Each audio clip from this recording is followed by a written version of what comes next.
Female genital tract tuberculosis.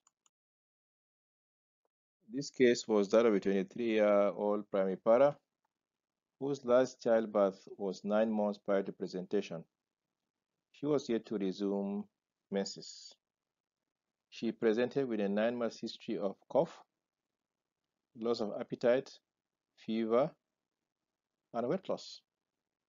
All screening for tuberculosis were negative. Chest X-ray, gene expert, peritoneal aspirate for cytology. Pregnancy test was negative, so also was the retroviral screening. On examination, she was ill-looking, appeared worried, febrile, not pale. There were no peripheral lymphadenopathy. There was an ill-defined tender mass in the pubic area, which made further examination unbearable because of pain. Vaginal examination could not be concluded because of the pain. Based on this history, examination findings, and the negative investigations, the patient was commenced on empirical antituberculosis treatment. Her menses returned 1 month after commencement of antituberculosis. At 3 months follow-up, she had no complaints, and she has improved remarkably. The initial abdominal findings were no longer present. Her weight improved from 37 before commencement of anti-TB to 43 at 6 months of therapy. Her erythroid sedimentation rate at presentation was 115 millimeters per hour and came down to 25 millimeters per hour at 6 months follow-up. This was the image scanned from the referral center where a diagnosis of mucinous ovarian cyst adenoma was made. Based on these findings, it's important to remember that peritoneal tuberculosis is commonly mistaken as ovarian lesion. But if you look at this image carefully, you realize that there is some thickening here. This looks like peritoneal thickening, which is a feature of tuberculous peritonitis. Now, if you look at these loculations and compare it with this case of histologically confirmed mucinous ovarian cyst adenoma, you realize that here the septations are regular, here the septations are chaotic. So this is more likely to be loculated ascites rather than ovarian lesion. When I saw the patient, this was my diagnosis: query inflammatory pelvic mass and query abdominal tuberculosis. So I requested for necessary investigations.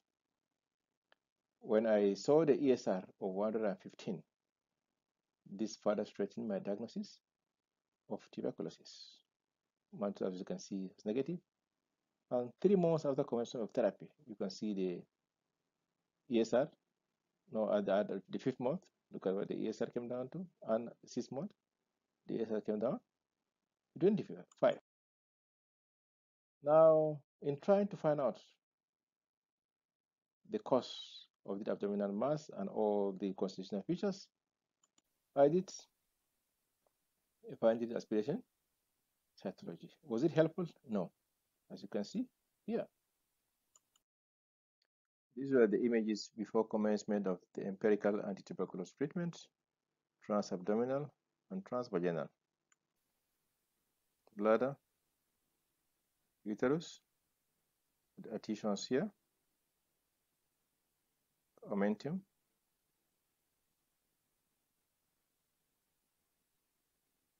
not this peritoneal thickening, also one called pelvic blanket sign, not the palisading of Boyle loops,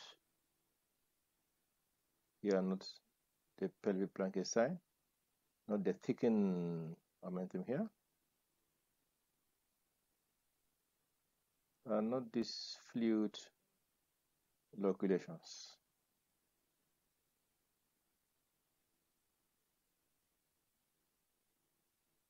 Not the particular matter here, who was confirmed to be pus, as shown in the previous video.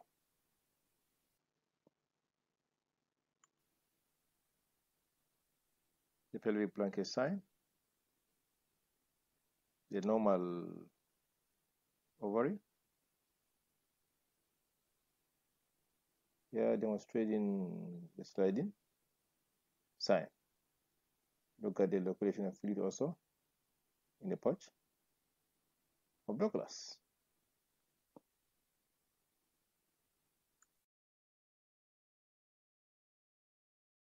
Again, this was HD inversion mode. Anyone who sees this will think these are ovarian follicles, but they are not. These are the loculations of fluid, which was mistaken as missinus. These are the normal. 3 months on antituberculosis treatment. This is a transabdominal image, bladder, the uterus, and look at the residual tubal disease here. 3 months after. Remember the tubovarian complex? Look at the ovary here, and this is the residual lesion in the right tube. Uterus apparently normal. This is the ovarian tissue here.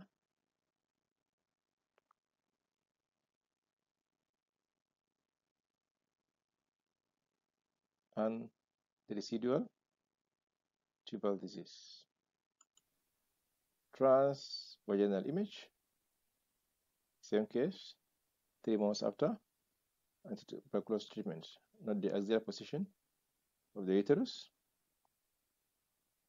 the right ovary.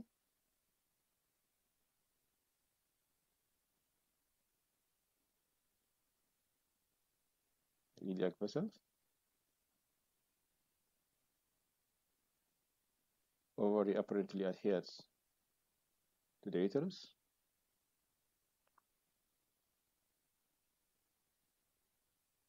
The residual tubal lesion. This is the left ovary. Right ovary.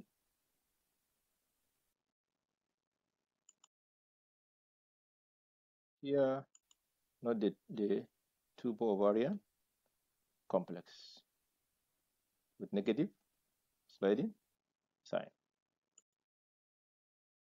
These are the still images, the ovary, the tube, and look at the color flow to the disease tube.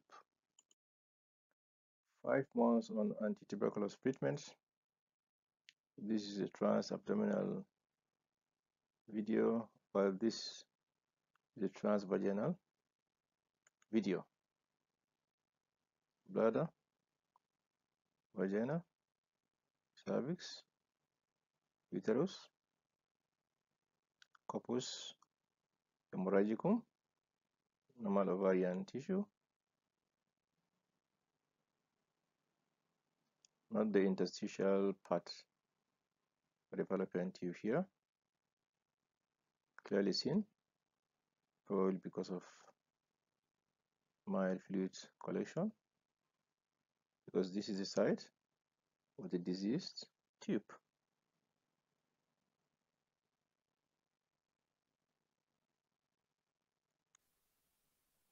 The transvaginal image, the uterus, corpus hemorrhagicum, diseased tube, fimbrial end of the tube, the diseased right fallopian tube. 6 months follow-up, not the clot retraction of the corpus hemorrhagicum. About 4 weeks after a last scan. Here, not the residual disease here. The ovary, the tube forming the tubovarian complex. Now looking at the trend of the erythrocyte sedimentation rate over a 6 month period before antituberculosis treatment, 3 months after, 5 months on antituberculosis therapy, and at the 6 months. follow-up. Trend of weight gain over a 6-month period before anti-tuberculosis treatments, 3 months after, 5 months after, and 6 months after. Trend in ultrasound appearances over a 6-month period, beginning prior to commencement of anti-tuberculosis to 6 months of therapy. You see the normal ovary here, and the nasal lesion, which was mistakenly diagnosed as cis-adenoma, demonstrating sliding sign. 3 months follow-up, and the axial uterus, the right ovary,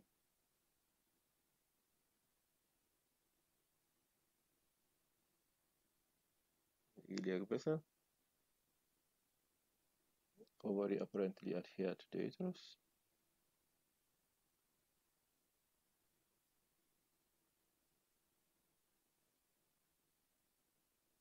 Shortly we see the residual disease for 3 months. See that? The residual disease after 3 months of therapy.